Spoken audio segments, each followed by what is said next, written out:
This video quickly walks you through on how to save Word documents, okay, in the Documents folder of your computer or laptop. Here, I use Windows 11. The first step is to launch your Word desktop application. So I'll click on this and then I will select it by clicking on it. So once it opens, let's go with blank document. So you're expected to fill some things inside the dash content. But let's say I want to use AI to tell it to generate a content and fill here. So I'll click on this.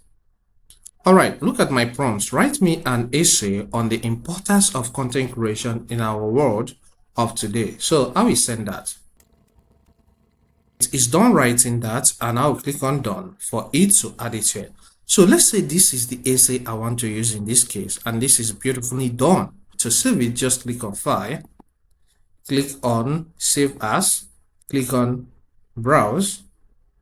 Then you need to select document folder from this side. All right, so I will click on Documents. All right, so this has placed this in the documents major folder of Windows 11 PC here. So you can see the title. So if you don't like the title, just change it to what you want to have it as a title. Then the next step is to click on Save.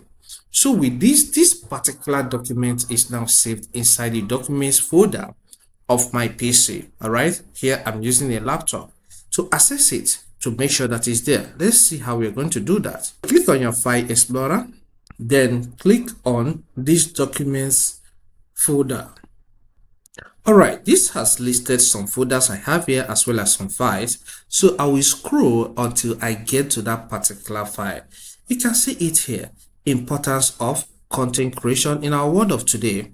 Thank you for staying to the end. You may consider subscribing and hitting the like button to learn more and to watch more videos on this channel. See you some other time.